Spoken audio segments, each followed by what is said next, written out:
Hey friend, I'm Robin May, and a few of the professional hats that I wear includes being a transformational speaker, a life coach, and a licensed therapist. And personally, well, I'm a wife, a mommy to 3 girls, and a pastor's wife, just to name a few. Girl, I'm over here doing all the things while trying to stay in shape and keep my skin clear.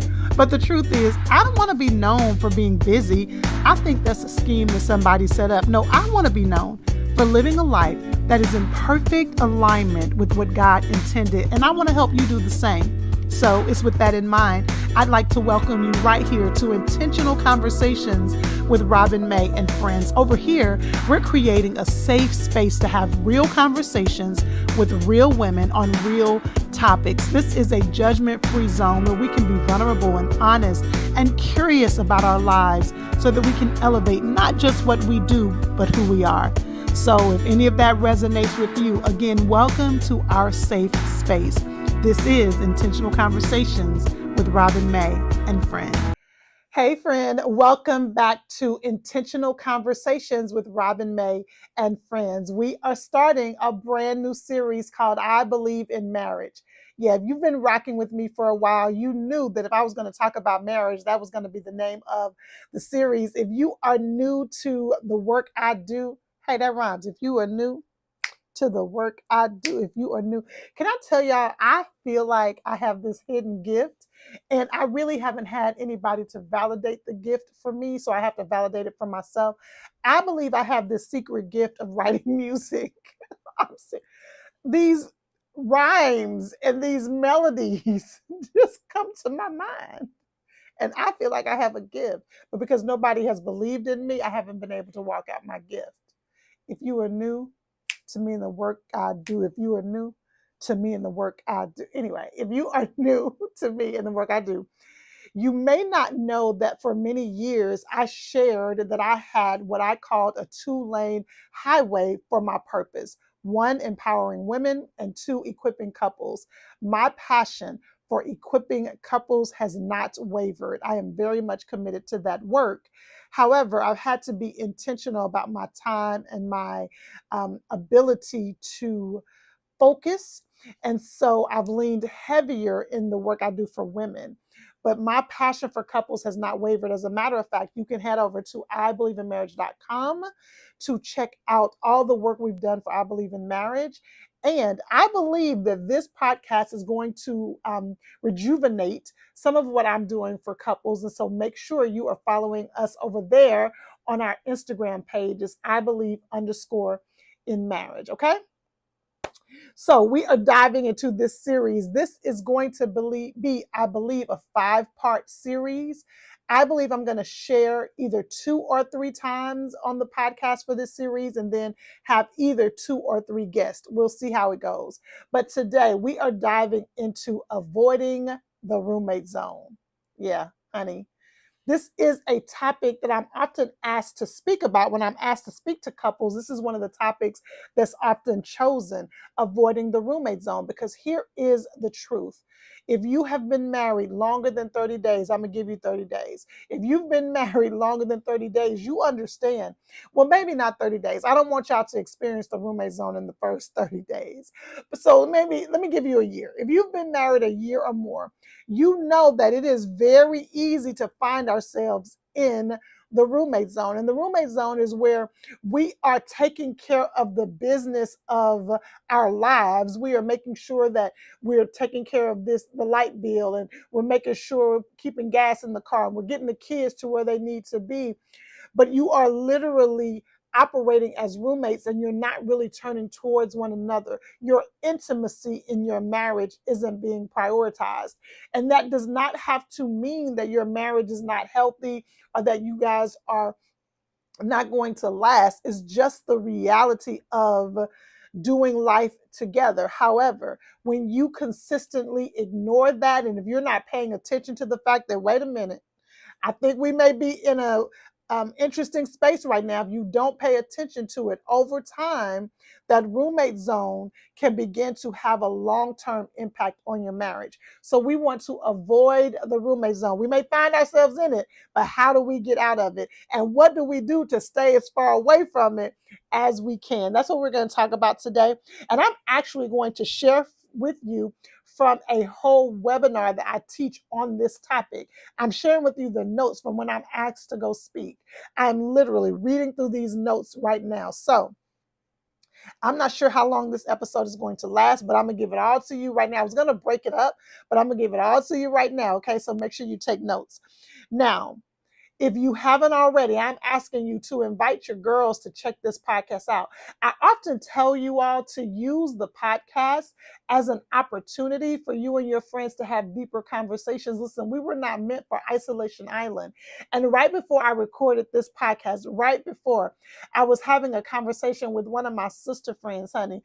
She was crying. I was crying. We were both crying. I was encouraging her. She was encouraging me. We're not meant to do life alone. And so, you can tell your friends, your married friends, girl, go listen to this podcast that Robin did and let's talk about it. I want you to really go deep in these principles I'm about to share.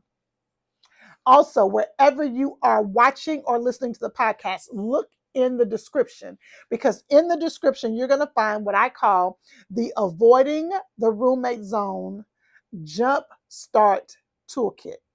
Avoiding the Roommate Zone Jump Start Toolkit. What is that? At the end of this conversation, I am going to share with you the 4 strategies to protecting your marriage from the roommate zone. And one of those strategies is to have a toolkit. And I'm going to help you jumpstart creating your own toolkit. See? Somebody say, Robin, thank you for having my back. Somebody say, Robin, thank you for having my back.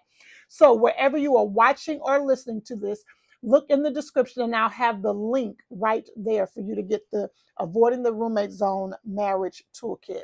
Okay. You know, I've never taught in the school system, but as a preacher, I always have people repeat themselves.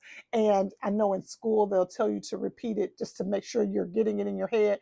So what do you need to do? You need to go to the description. If you're watching this on YouTube, it's right there, right below where you hit play. If you're listening to this, you have to go to where the description of the podcast is to access the Avoiding the Roommate Zone Marriage Toolkit. And here's the thing. If you cannot find it, DM me on Instagram, Robin May Online. DM me on Instagram. I promise. Sometimes it takes me a while. This is so against not about the point. But sometimes it takes me a while to find the DMs because they're placed in different categories in the DM. But I promise I'll get to it.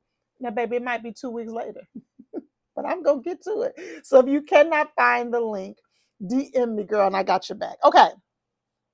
So here's the deal. Regardless of the season of marriage that we find ourselves in, it is important that we are proactive. Listen to this.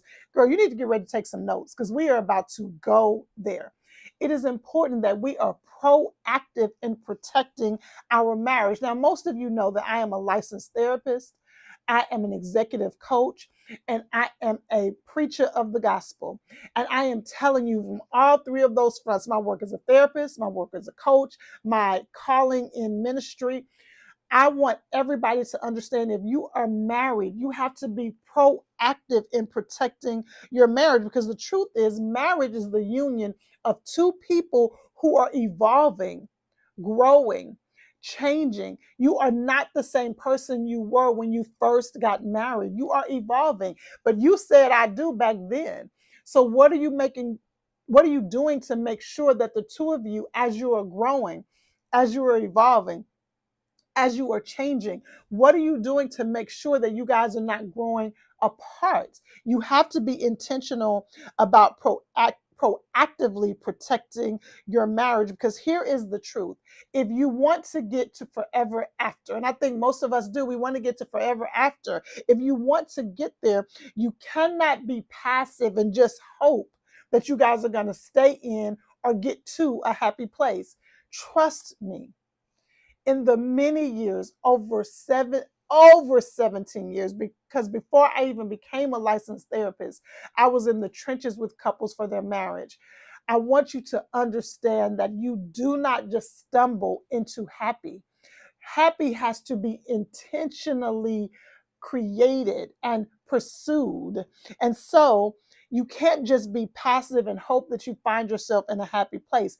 It is going to require that we are not arrogant to think because I'm good today, I'm going to always be good. Because we are good today, we're going to always be good. That is arrogant. And you cannot turn a blind eye to what's going on.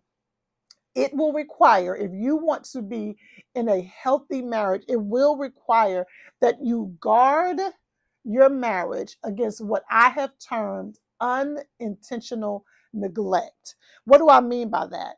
Many times we unintentionally put our marriage on the back burner of our lives. Listen, we have so much going on. There's so many things that's demanding of our time and our attention. And if you're not careful, you'll put your marriage on the back burner of your life. I call that unintentional neglect. Let me tell you a little bit about my husband and I. For those of you who don't know, I have been married to my college sweetheart. Now, I meant to call him before I meant to call him before I recorded this podcast because I always forget. Has it been 22 or 23 years? Hold on, let's see. What year are we in now, y'all? 2024? Has it been? Okay. It's been 22 years. Y'all, why does he remember that more than me? I'm pretty sure it's been 22 years. Okay. So we have been married for 22 years. And I like to say, or my husband and I often say, that our marriage is this crazy story of a tale of two cities. It was the worst of times, it was the best of times. And I don't mean our marriage was the worst of times, but our lives together has been this crazy experience of really, really highs and very challenging lows. LOWS, lows. And so I remember so many times in our lives together as a couple that we would be somewhere, we'd be out somewhere, and somebody would come up to us and say, "Congratulations on something that they had found out had happened." And we could literally turn around and somebody else would be saying to us, "I am so sorry for what happened." We would have these crazy situations at the same time of these amazing experiences, but these very hard challenges. God has really called my husband and I to be on the front um, front line of life where people can often see the highs and lows of our story.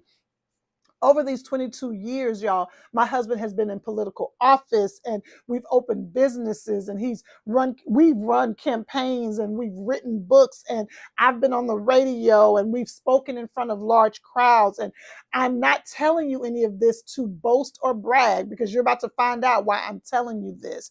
What I'm trying to say is that we have won in the public eye and we have lost in the public eye as well. It's this crazy dichotomy. And if anybody has a prophetic word for it, holla at your girl.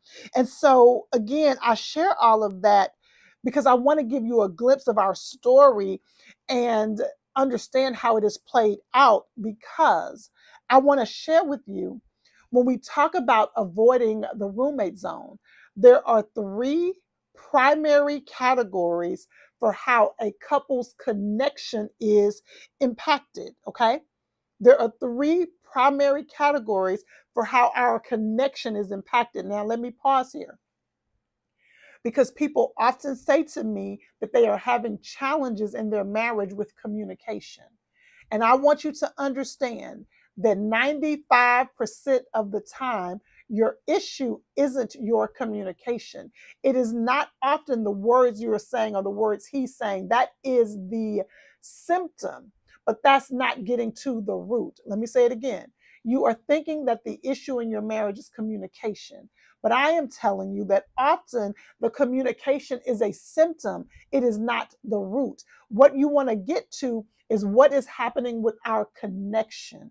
Has our connection in some way been impacted? Are we disconnected in any way? Now, remember, I just shared with you my husband and I's journey, and I'm explaining to you in a minute why I shared that, because I hadn't even talked about the fact that we have three daughters. but I've been pregnant 5 times. So if you can imagine, if we only have 3 daughters and I've been pregnant 5 times, the trauma that could very well be connected to that. I'm telling you, y'all, highs and lows, highs and lows. And so I have discovered that there are three primary ways that our connection, a marriage connection, is impacted. So remember, I just said that we often want to focus on our communication. And I'm not suggesting that your communication is not important. I have a whole course called Can You Hear Me Now? And it helps couples navigate the communication and the connection in their marriage. What I am saying, though, is that the challenges in your communication are often simply a symptom to what's going on in the root. And the root issue is your connection. And there are three categories that impact your connection in your marriage. Sis, I already told you to take some notes. I already told you to call your girlfriend up and say, girl, you got to listen to this podcast so we can talk about it. What are the three categories that impact a couple's connection? There are three categories. Category number one, external influences. External influences. Category number two, internal influences. Category number three, personal influences. Sis, I need to go ahead and write a book about this. Somebody say, Robin, write the book. I need to go ahead and write the book. Those are the three influences that impact our connection. Okay?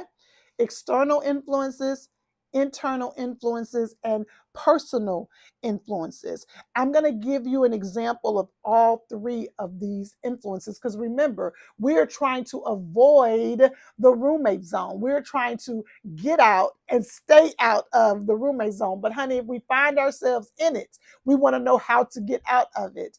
And so this is the start of understanding that. So I'm going to explain all three of those influences: external, internal, and personal. What do I mean about external influences? Well, here is the truth about my marriage and why I shared with you our story. When I think about our marriage and which one of those three areas impact us the most, ooh, wait a minute. I did this webinar a long time ago. And it's something that I've taught often. And as I was getting ready to say this, I need to pause for a minute and make sure, is this still primarily external influences? I think in this season of our marriage, child, in this season, I think all three could be impacting it just based on what's going on in our life. And I think that's the truth for many couples. All three may impact. But for the most part, over the course of our marriage, it has been external influences that has had an impact. So what are external influences? I want to define that for you. Hey girl, listen, I'm super excited about this series, I Believe in Marriage, and I wanted to share something with you very quickly. For many years that I have been in the trenches helping couples navigate their marriage, people show up in my office or now my virtual office and they say one of three things. They say, Robin, my spouse and I, we just cannot seem to communicate. That's one. Or they say, girl, we just see things so differently. Or number three, they say, my spouse and I cannot seem to get on the same page. Well, over these many years, I've created a resource for all three of them, and I wanted to talk to you about one of those resources. This particular resource addresses that third one. Robin, we cannot seem to get on the same page. Here's the thing, sis. You and your spouse are not going to just stumble onto the same page. Girl, y'all have to create the page together. For most of our marriage, my husband and I have been doing a strategic plan. Girl, and I thought everybody was doing it until I would talk to my girlfriends and they would say, girl, what are you talking? Y'all doing what?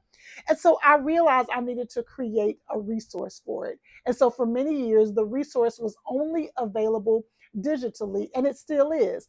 But just this year, I made it available in print as well. It's called the Couples Playbook. You can go to ibelieveinmarriage.com/playbook to access the digital copy or to access the digital and the print copy. This is for the person who says, no, I need to hold something in my hand. You can get access to the strategic plan that my husband and I go through every single year. And what's so awesome about the print copy is when you invest in the print copy, you also get the digital copy as well. And so, what many people do is they have the print copy just so that they can have something in their hands, but they also access the digital version of the playbook. I want you to get your hands on it because I believe it's truly a game changer for your marriage. I give you frequently asked questions. I share videos for you on how to go through the strategic plan. It is a one-stop shop for you and your spouse once and for all to land on the same page. So go to ibelieveinmarriage.com slash playbook. ibelieveinmarriage.com slash playbook. Let's get back to the episode. External influences are not the mundane day-to-day life things. That's not what it is. External influences are the more intense, many times unexpected situations that happen. And these things often feel outside of your control. Again, I'm defining external influences. I will define internal and I will define personal. But the external influences are not the day-to-day things that happen in life. External influences are the more intense, many times unexpected situations that happen that often feel outside of your control. So, I shared our story earlier. We opened a movie theater. I opened my private practice. He's run for office more than once. We started a church almost 7 years ago. We've had all of these pregnancies, and the pregnancies, I'm going to take that off the list because that's more of an internal. All of these big things that have happened in our life. We've had very big situations. Like I said, owned a movie theater. He was the CEO and a commissioner. I've been on the radio. We've launched a church. All those things I just said.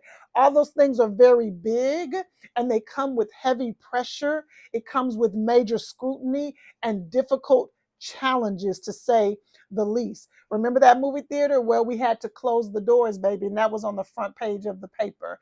It was on the front page when we opened it. Yay! It was on the front page when we had to close it. Oh my God. He's run for office. He was the youngest commissioner, youngest CEO ever elected. Woo! It's on the front page of the paper, baby. But when all the drama popped out politically, baby, that was on the front page of the paper as well. That political pressure weighed heavily. We planted a church. We started a church. Yes. Politician turned pastor on the front page of the news. But then when we go through challenges with the church, that is being seen as well. All of these big things with big pressure. And my husband and I deal with pressure very differently. My husband is an optimist and he sees everything through a very positive lens. And I am not going to say I'm a pessimist, but I'm not going to say I'm an optimist because I'm not. And so, because we see things very differently, what often happens is that when we're navigating these tough things, we can find ourselves on opposite sides of the corner. Now, I want to say this. This is something for you to take a note on. God never intended for you to marry you. And often couples come and see me and they say, Robin, we just don't see things the same way. Well, why would you? Because God never intended for you to marry you. The issue is we have to learn how to appreciate the strengths that our spouse brings to the table and allow it to help our marriage and not resist it. There are strengths that my husband has that I don't, and vice versa. And so, because when we would deal with these big pressure situations, these external influences, things that weren't necessarily directly about he and I, it was the pressure of our lives. Those external influences would impact us because he would go to his corner and I would go to my corner. And we were not coming together to deal with that tough stuff. Can you see how external influences impacted and to this day can easily impact our connection? Sis, baby. Somebody say, teach it, Robin. Do y'all see how those external influences can impact our connection?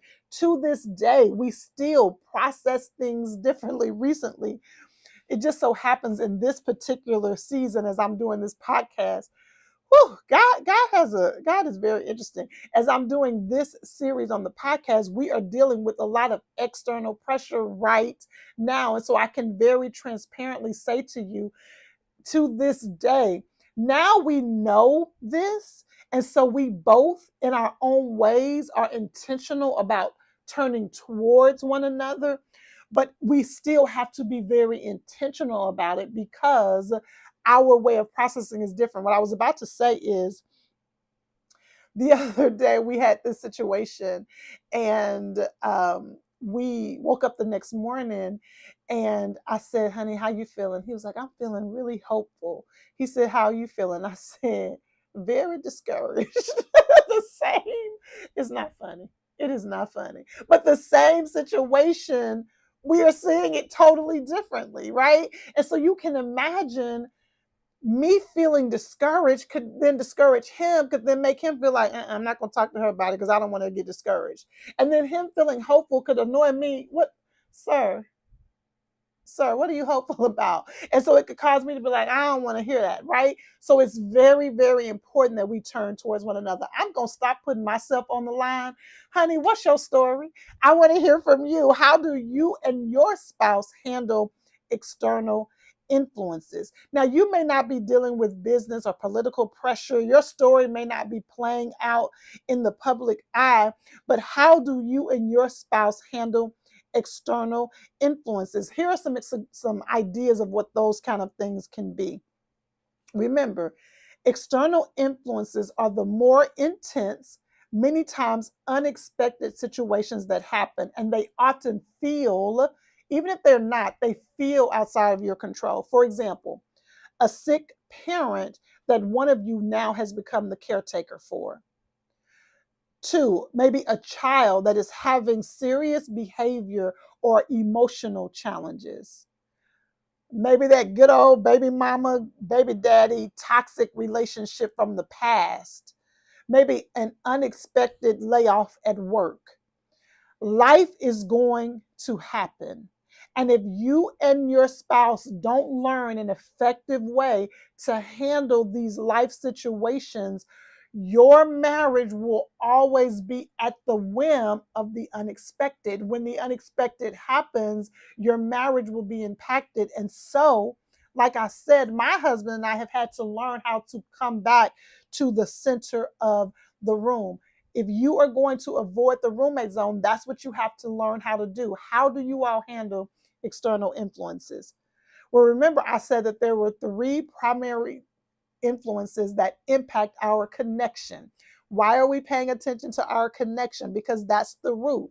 Our communication is a symptom, the connection is the root. What's the second influence? The second influence is internal influences. Y'all, this is a masterclass.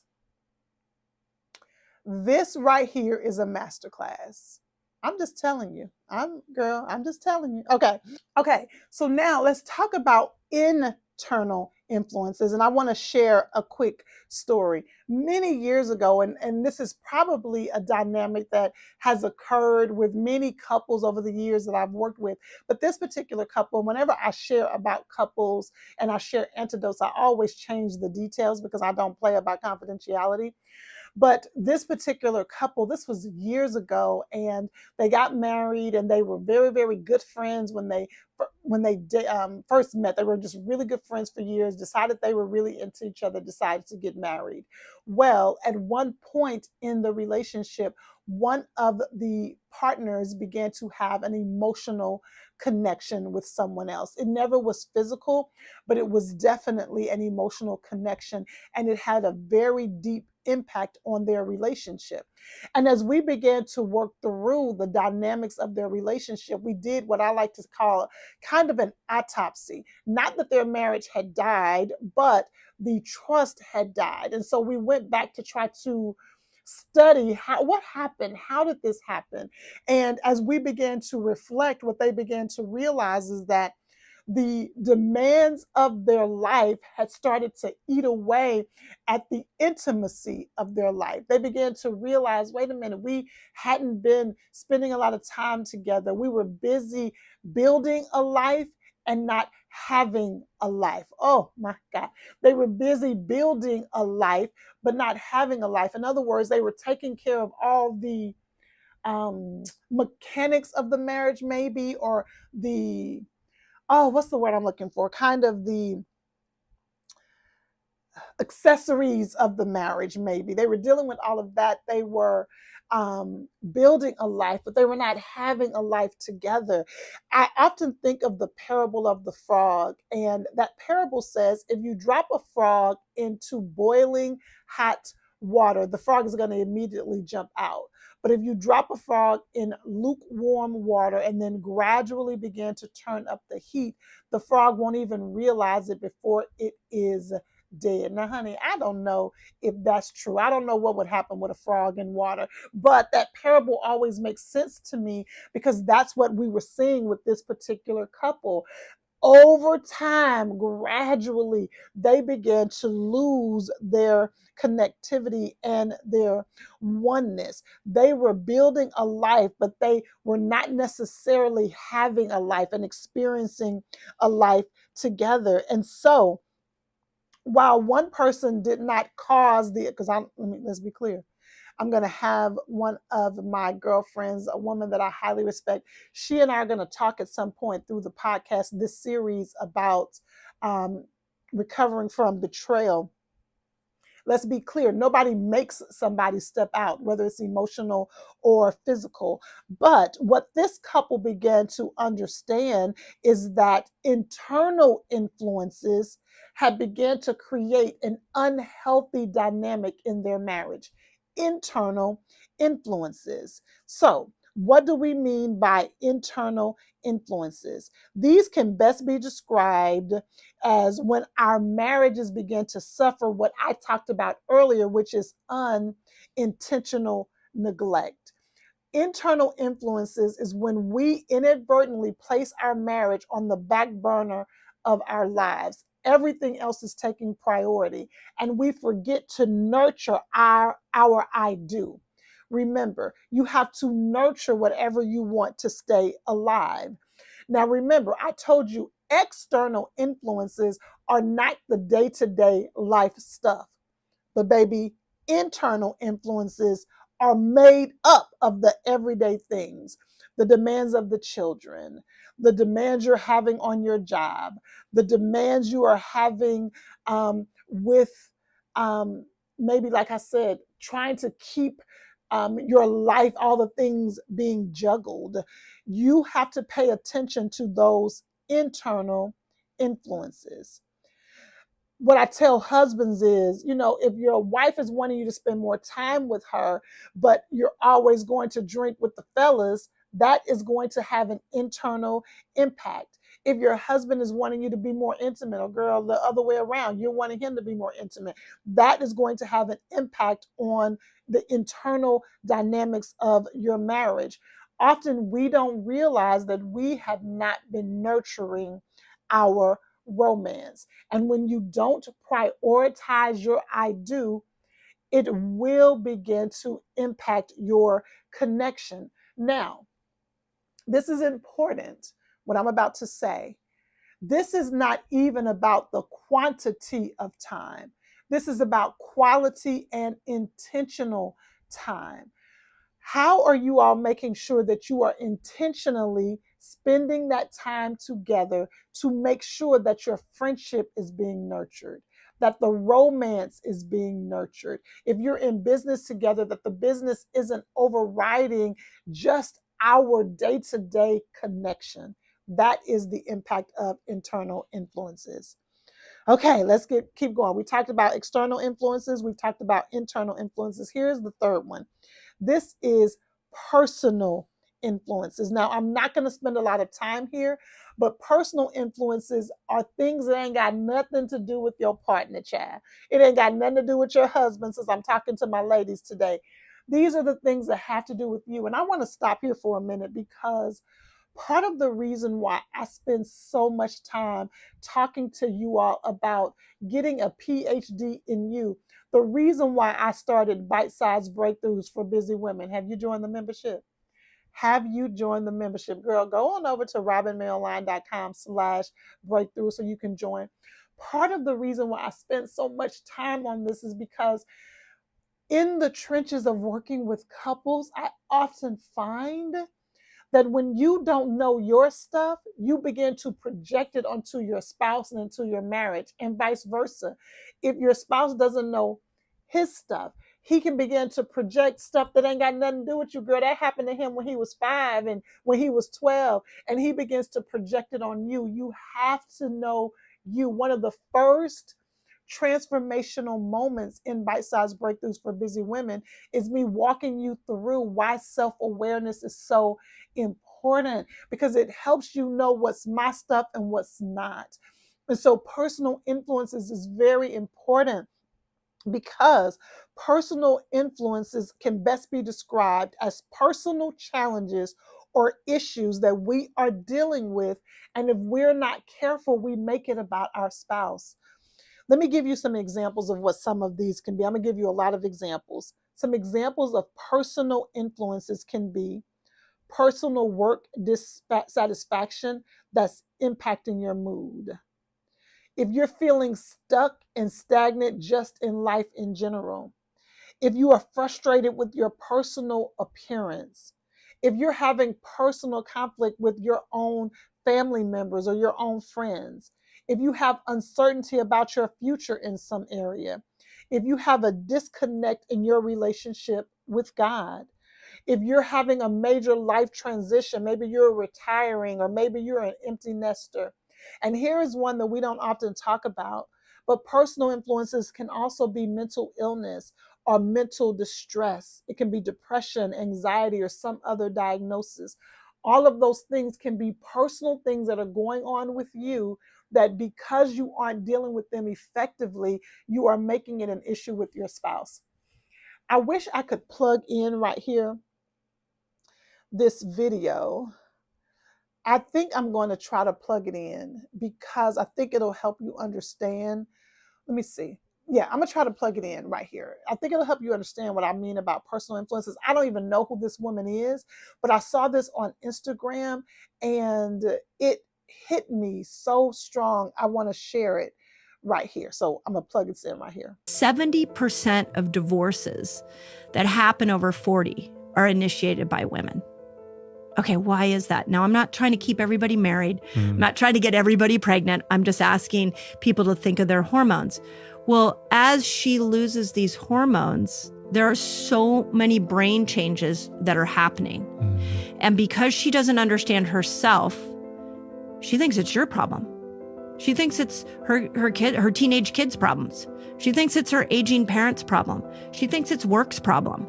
She doesn't go, oh, okay, wait, I've got some neurochemical changes going on in my brain that I need to make sure that my lifestyle supports. And she doesn't, since that conversation isn't open, she turns on everybody else. For years, I had so many women that came into my clinic and they said, whatever you do, please help me stay out of my doctor's office. And I was like, why? Because they don't understand me. And when they don't understand me, all they do is give me an antidepressant. And I feel so lost in what I'm supposed to do to help my own brain health, help my own body health. And we start dishing out supplements and prescriptions when there's a lifestyle that women are working against. Y'all, that was so deep to me, because that's an example when you haven't paid attention to what's going on with you, that you could begin to project that onto your marriage. And so personal influences are things that you or your spouse are dealing with, but instead of dealing with the issue at hand, you are more than likely unintentionally projecting the issue onto your relationship. All right, girl, I'm going to actually talk about that in bite-sized breakthroughs for busy women as well, because that video I just shared with you all is pretty deep. Okay, so we talked about all of these influences. Let me make sure I've covered everything I want to talk about. Okay, so we talked about these 3 categories. I'm going to define them again: external, internal, and personal. External influences are those unexpected major life circumstances that sneak up on us and can rock our worlds and leave us at the whim of our circumstances. Internal influences are basically the day to day life things that cause us to place our relationship on the back burner. Three, personal influences are the individual situations that we deal with, that if we process it poorly, it can cause a chaos in our marriage because we project that issue onto our marriage. Okay, so remember, we're talking about avoiding the roommate zone. Those three things can impact the connection in your marriage. So the question is, I got you, Robin. What in the world do I do? I want to share with you, I believe it is 4 steps. Let me make sure, is it 4? Let's see. I want to share with you, I think it's 3 or 4. Let's see. Well, we'll see in a minute. I think it's 4. Yeah, it's a 4-step process. I want to share with you these 4 ways that you can get out and stay out of the roommate zone. Step number 1 is that you and your spouse need to discover your roommate zone indicator. Your roommate zone indicator. In other words, how do you and your spouse know when y'all are in that roommate zone? See, when you are not paying attention. Remember, I talked about proactively protecting your marriage. If you are not paying attention, if you're just going with the flow and you're not looking and assessing that fog, remember the story of the fable, the heat could be turning up and you're not realizing it. How do you know when you and your spouse are in a shaky place? For me, little things began to irritate me. Y'all probably heard me say this before, but when I start getting irritated because my husband is coughing, I'm like, we might be in a tough place because homeboy can't even cough. Another indicator for me is if something exciting is going on in my life and he's not the first person I want to tell, I'm like, hold on, what's going on with us? Now, ladies, let me say this. Often, whether we like it or not, we're often the ones who can notice it at first. I'm going to write a book one day on marriage called Are the Two of You in the Same Marriage? Because I'm telling you, couples come and sit on my virtual couch now, and I will ask the husband, how are things? And he's like, we're doing really good. And I'll ask the wife, and she's looking like, no, we're not.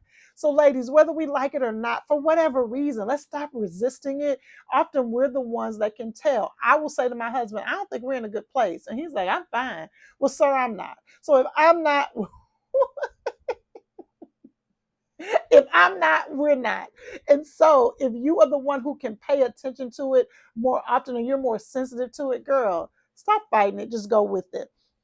I'm going to share with you some common indicators that can help a couple know whether they are in or near the roommate zone. You rarely have detailed conversations that do not involve marriage maintenance. So, in other words, you're only talking about what needs to be paid, who needs to be picked up, what time the plumber is coming to the house. Another indicator, you are not satisfied with the quality or the frequency of your intimate life. Another indicator, you don't know the emotional or personal demands that's going on with your partner.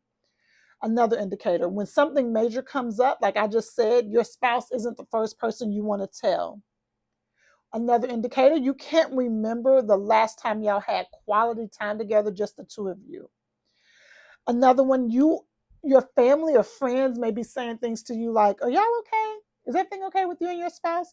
And so those are some indicators I want you to pay attention to, because the first step for getting out and staying out of the roommate zone is knowing what are the indicators. And most of the time it's the same thing. You guys fall into a pattern. So many times it's the same thing. So that's number 1.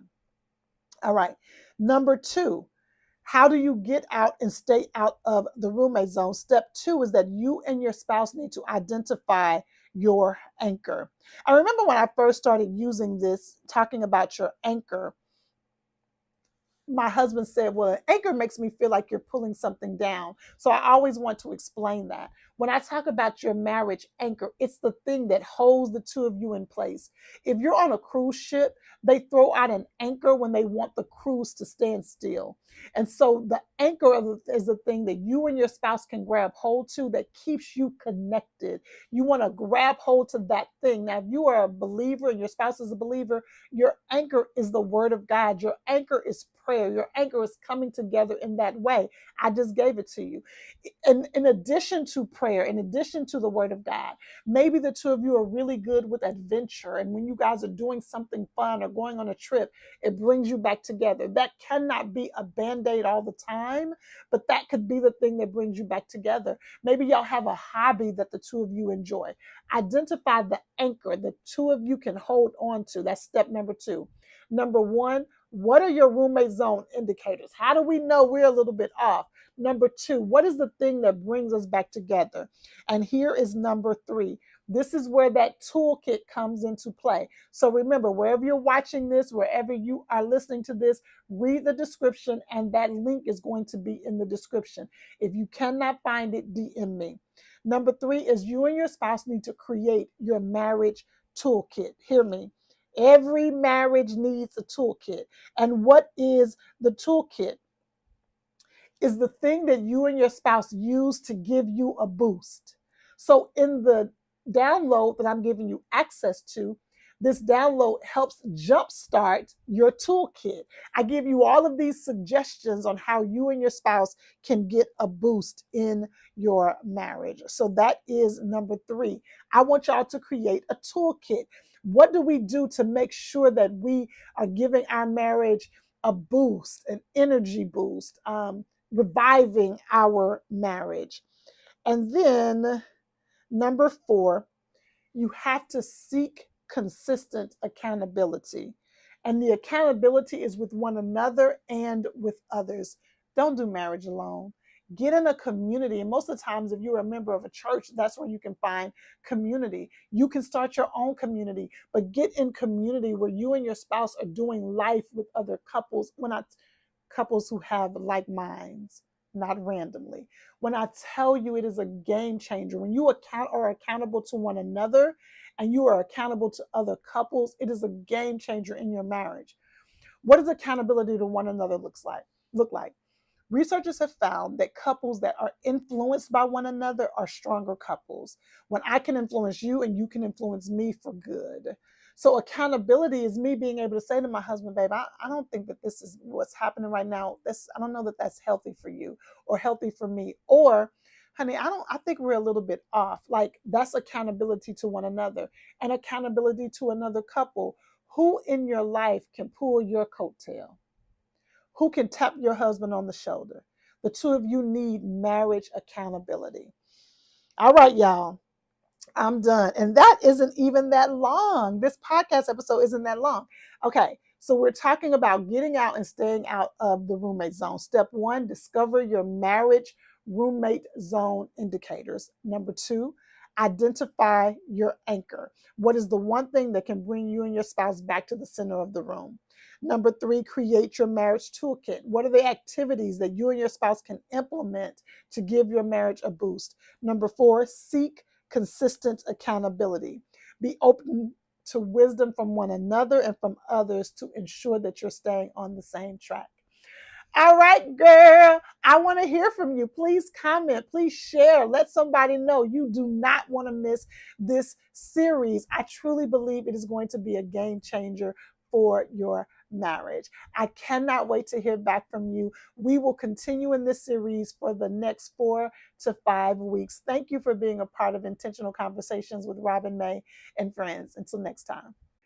Y'all, we are officially launched. Bite-sized Breakthroughs for Busy Women is officially ready for you to dive in. Y'all, I am super proud of this membership. I created this membership for the busy woman. But listen, we're not glorifying busy on this side of the world, but we are working within the realities of your life.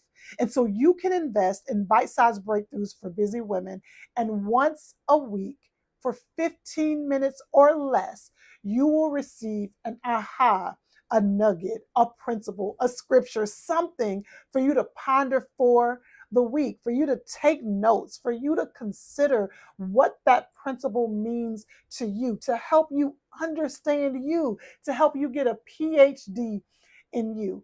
And y'all, the investment is so minimal. The investment is less than you would even imagine for you to get this level of transformation. It is my passion to help as many of you transform your life, to live intentionally, fully engaged, to elevate not just what you do, but who you are. So if you are ready for transformation, just head on over to robinmayonline.com/breakthrough. And if you have any questions for me, head on over to Instagram and DM me. I cannot wait to talk to you about it. I am so proud and so excited about this membership.